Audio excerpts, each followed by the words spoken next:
Today, I'm going to go through how I almost got scammed, what their techniques were, and also how I avoided it.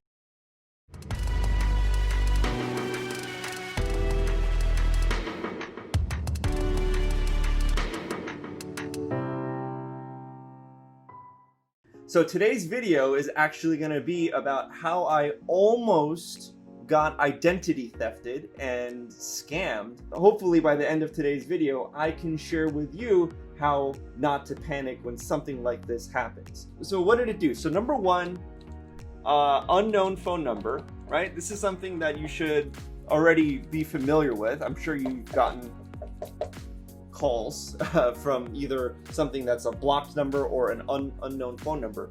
But the second red flag that had my senses tingling was that, this might be a little bit of a sensitive subject for some of you, so I want you to hear me out, okay? Because I don't want to offend anybody for the wrong reason and derail the whole conversation, you know? So this person also did not speak English very well, right? So this is also not usually all by itself an indication of a scam. It could be. A lot of the scams are done overseas, but you know, all those places, they're also very common, legitimate call center locations as well. A lot of people use virtual assistants and call centers in the Philippines and India. So sometimes you can get legitimate phone support from people that have heavy accents and don't speak English all that well. Now, so this all by itself, neither one of these is going to necessarily mean set the alarms off, going scam, scam, scam. But as we progress along, I think you'll start to see some other red flags here. When I picked up the call, they said that somebody was trying to access my Venmo account and that I should probably change my password. And so they wanted to verify my identity over the phone. So this is often called two-factor authentication or a secondary authentication. So I'm just gonna use that term because this is a common term. Two-factor authentication. This was a really big red flag for me, and I'm gonna write it in red because this is something that you need to recognize. It said, never tell code over the phone.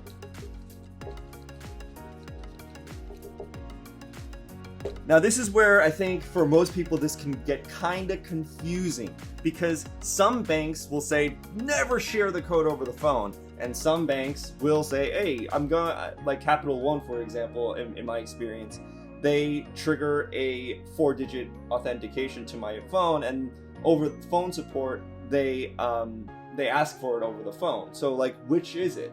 There isn't one way that is a guaranteed scam and one way is a guaranteed legitimate service. There isn't really one way you can tell, but here's one of the reasons that here's one way you definitely can tell. If the text message says never share this over the phone, then you should probably never share it over the phone.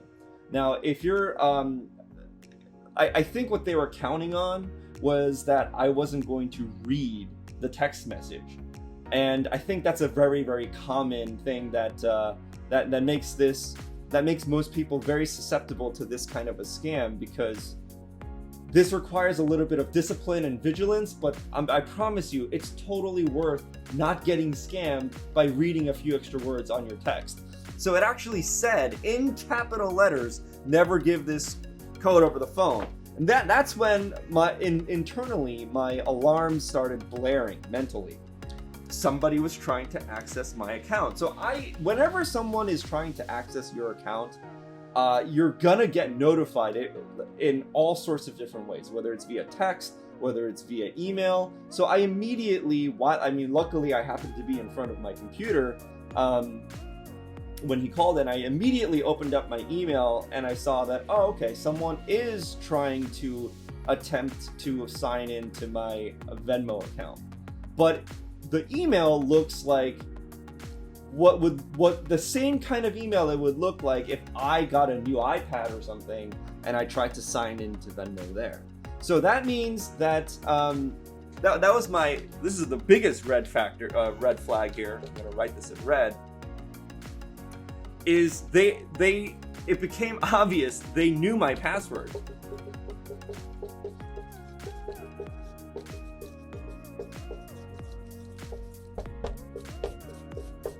They knew the password. That email that they triggered can only be triggered if you enter the password in correctly.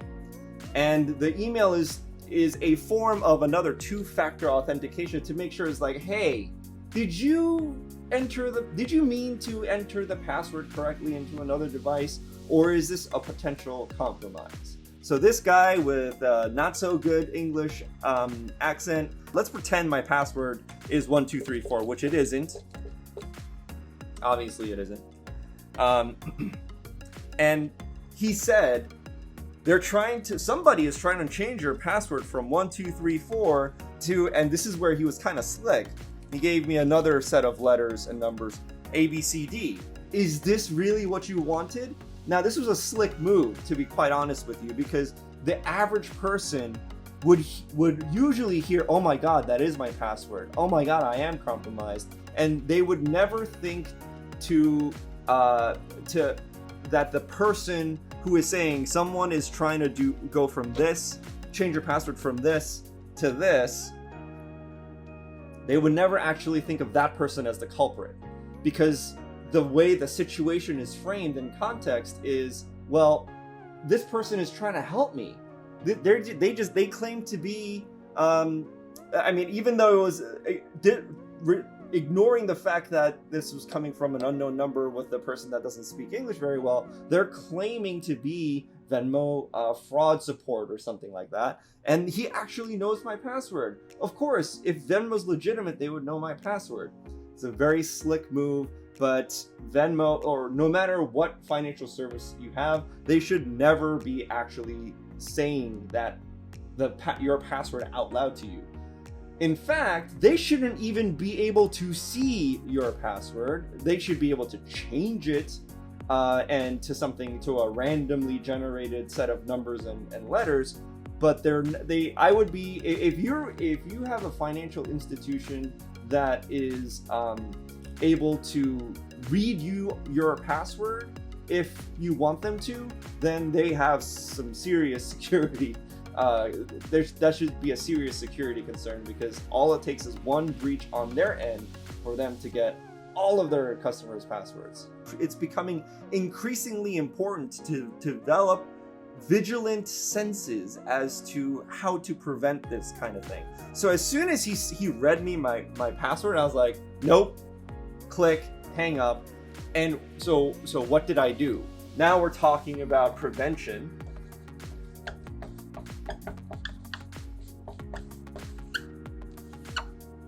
The number one rule is do not panic.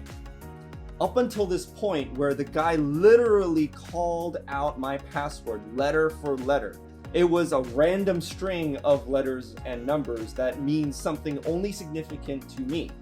And he called it out letter for letter. And that was his mistake, because he showed his hand.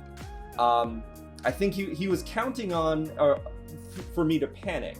But this is why this is the number one rule, because when you're like, oh my God, I just heard my password, somebody knows my password, I need to do, and the first person that you're talking to about it is someone who claims to be helping you, it's very easy to fall into an emotional kind of whirlwind and just lean into whoever says that they want to help you out. Up until this point, there hasn't really been any damage done, other than the fact that I know someone else knows my password. And that by itself isn't damaging. It's like if someone is knocking on your door and you know it's someone that's not welcome, and you're not opening the door. The damage is done if you actually let them in.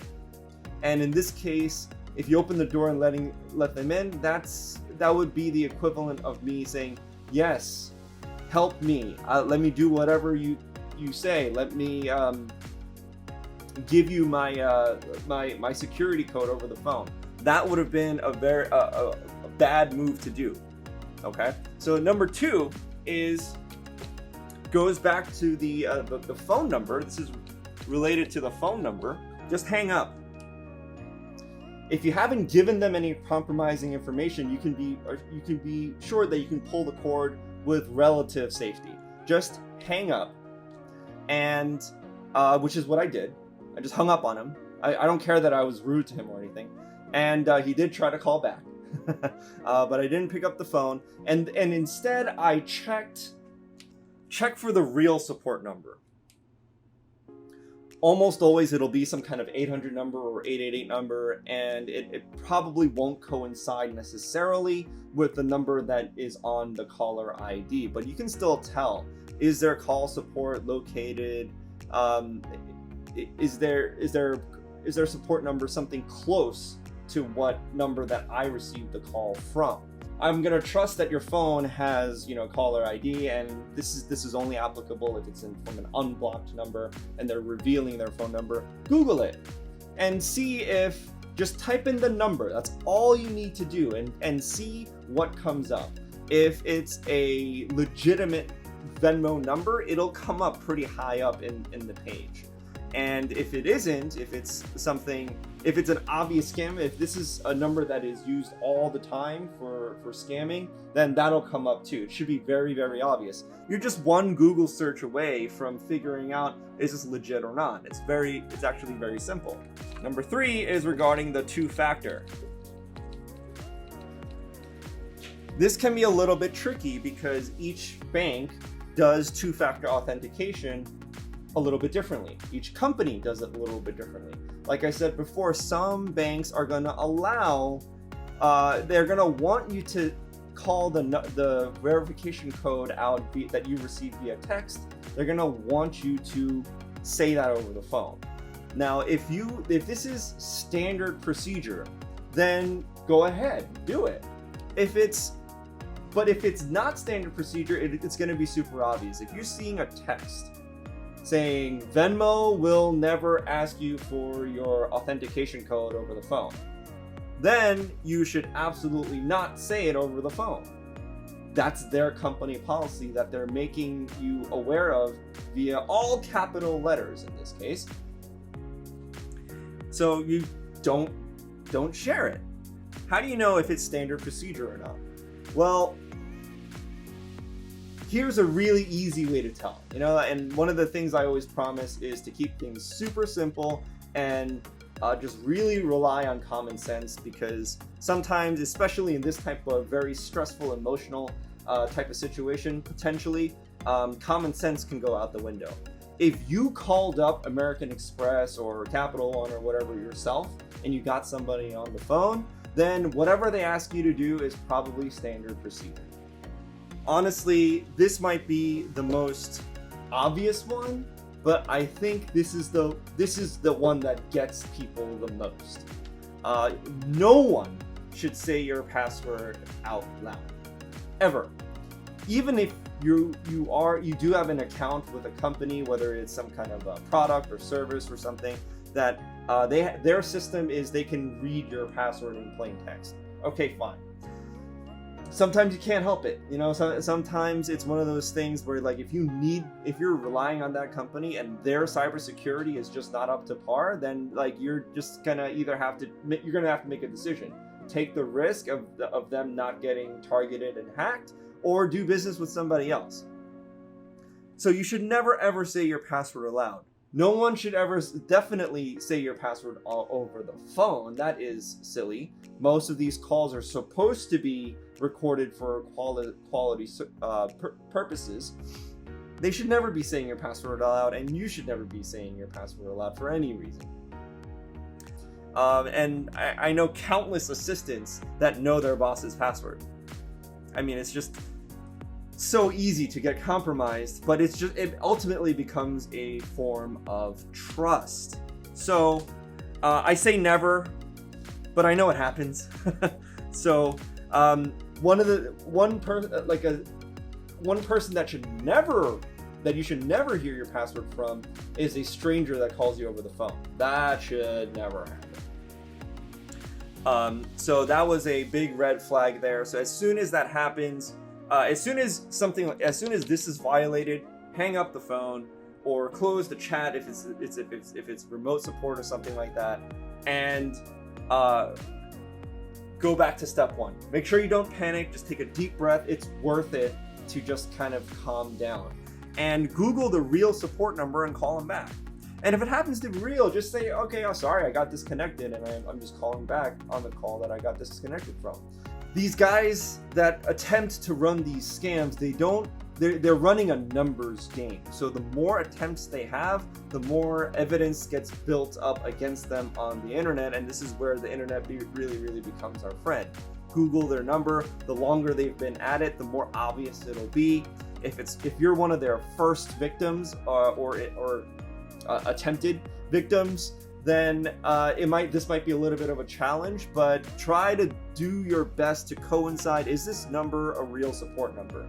If you can't figure it out, no sweat. Just actually call. Like in my case, I didn't need to, but if I wasn't sure, I would have hung up the phone and Googled Venmo's support number and called them up and said, okay, I just received a call about someone trying to access my account. Is this legitimate? Did you really see a sign-in attempt from like Arizona or wherever he said that it was from? Was that legitimate, or was I being phished, which is a common term? Third, make sure you are familiar with two-factor authentication procedure with all the different companies that you have an account with, whether it's a financial institution or not, doesn't matter. You should know, is this the kind of company that wants verification over the phone? Is this the kind of company that's going to ask my mother's maiden name? Is this the kind of company that's going to ask for my social security number? If something is out of rhythm, especially if it's a call that you received and not one that you dialed, then it is absolutely worth it to hang up and you do the dialing just to make sure that you're getting someone legit on the phone. And lastly, this is the most obvious one, never say your password aloud. No one should be saying your password aloud, not you, and certainly not anybody on the phone that shouldn't be knowing what the password is in the first place on a call that is more than likely being recorded. That's just, there's just so many mistakes there. And so when this guy did this to me, when I received this call and he shared the password to me, that's what really tipped the hand for me. And I had already had my suspicions, but that one, it just put the nail in the coffin.